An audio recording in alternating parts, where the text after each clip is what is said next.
तो जैसा कि हम बात कर रहे थे मंगल और बृहस्पति की युति के बारे में। मंगल और बृहस्पति की युति अगर आपकी D9 चार्ट में 12वें भाव में हो तो ये युति आपको क्या-क्या रिजल्ट दे सकती है।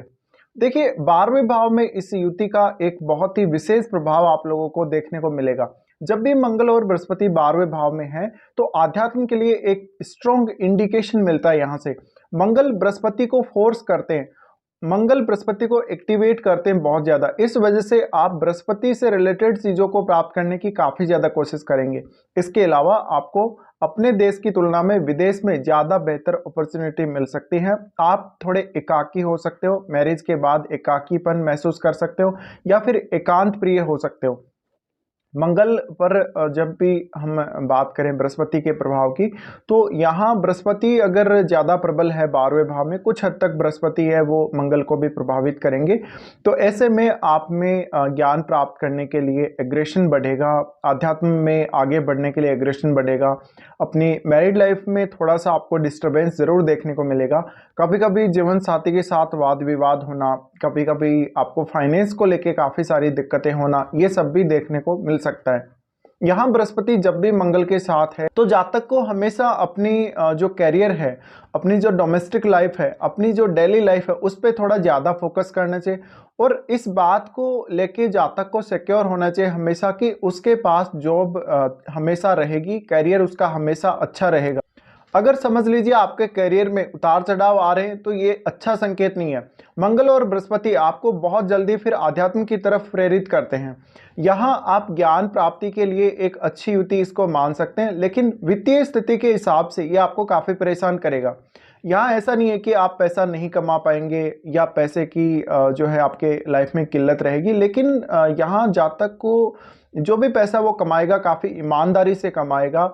वो हो सकता है आध्यात्मिक कार्य के द्वारा पैसा अर्जित कर रहा हो, लेकिन जातक खर्च बहुत ज़्यादा कर देगा और ब्लाइंडली खर्च कर देगा, वो बहुत ज़्यादा ब्लाइंडली खर्च कर देगा। इस वजह से जातक को काफ़ी दिक्कतें आ जाएंगी। इसके अलावा ऐसे जातक प्रॉपर्टी संबंधी या घर संबंधी या परिवार संबंधी जब कोई निर्णय ले तो इनको बहुत ही सोच समझकर निर्णय लेना चाहिए, वरना ये अपने गुस्से को कंट्रोल नहीं कर पाएंगे और कभी कभी अपने ईगो में आकर ये कोई ऐसा गलत फैसला लेंगे जहां पर इनको काफ़ी नुकसान होगा या फाइनेंशियली इनको स्थिति अच्छी नहीं देखने को मिलेगी।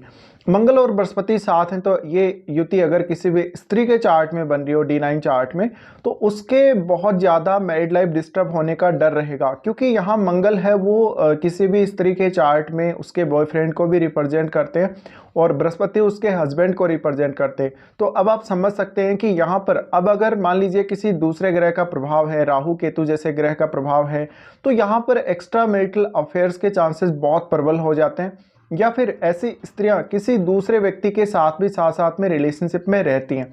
अपनी मैरिड लाइफ तो चलती रहती है लेकिन साथ में उनके एक्स्ट्रा मैरिटल रिलेशनशिप भी रहते हैं। तो ऐसे में एक विशेष सावधानी आप लोगों को बरतनी चाहिए। इसके अलावा जीवन साथी के स्वास्थ्य की जहां तक बात है, स्वास्थ्य को लेके इश्यू काफ़ी ज़्यादा आ सकते हैं। स्त्रियों के चार्ट में अगर ये युति है तो उनके हस्बैंड को काफ़ी ज़्यादा दिक्कतें आ सकती हैं। यहाँ देखा जाए तो जातक को विदेश में ज़्यादा बेहतर लाभ मिल सकता है। अगर वो विदेश यात्रा करे या विदेश में सेटल हो तो उसको बेहतर अपॉर्चुनिटी विदेश में मिल सकती है। ऐसा जातक काफ़ी ईमानदार होगा, काफ़ी मेहनती होगा, धन के मामले में वो काफ़ी अच्छा होगा, लेकिन वो पैसे को मैनेज करने में असफल होगा अपने जीवन में और कभी कभी बहुत ज़्यादा जल्दबाजी में लिए गए फैसले उसको काफ़ी परेशान करेंगे।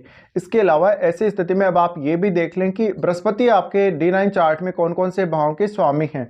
जिन भावों के बृहस्पति स्वामी है उन भावों को लेकर आपको विशेष दिक्कतें आएंगी। उन भावों को लेकर आपको जीवन में कुछ प्राप्त नहीं होगा, बल्कि आपको बहुत कुछ खोना पड़ेगा उन भावों के लिए। उन भावों से रिलेटेड रिश्तों को संभालने के लिए आपको बहुत ज़्यादा खर्चा करना पड़ सकता है, अपनी एनर्जी वेस्ट करनी पड़ सकती है, या अपने आप को कुछ ऐसी जगह पे काम लगाना पड़ सकता है, या अपने आप को बहुत ज़्यादा यूज करना पड़ सकता है आपको। ये एक परेशानी का कारण रहेगा।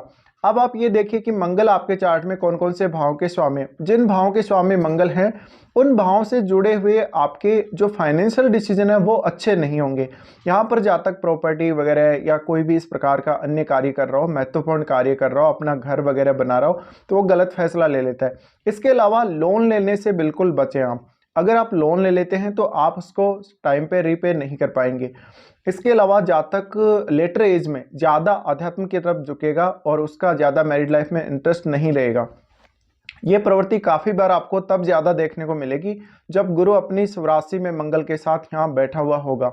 इसके अलावा आप ये भी देख लें कि यहाँ मंगल और बृहस्पति का संबंध क्या ऑलरेडी आपके छठे या आठवें भाव से भी तो नहीं बन रहा है। अगर इन भावों से बन रहा है तो समझ लीजिए आपकी डेली लाइफ और आपकी डोमेस्टिक लाइफ में बहुत सारी प्रॉब्लम्स आने वाली हैं और फाइनेंस को लेकर आपको काफ़ी दिक्कतें आने वाली हैं। इसके अलावा ऐसी स्त्रियां अपने वैवाहिक जीवन को लेकर सुनिश्चित नहीं होती, उनको हमेशा या तो हस्बैंड के साथ कुछ ना कुछ डाउट्स रहते हैं या हमेशा कोई ना कोई ऐसी समस्या चल रही होती है, मिसअंडरस्टैंडिंग चल रही होती है रिश्तों में। ये भी एक बड़ा कारण आपके लिए परेशानी का बन सकता है। ये कुछ इस प्रकार के ही रिजल्ट रहेंगे जब भी मंगल और बृहस्पति आपके D9 चार्ट के 12वें भाव में युति कर रहे हो।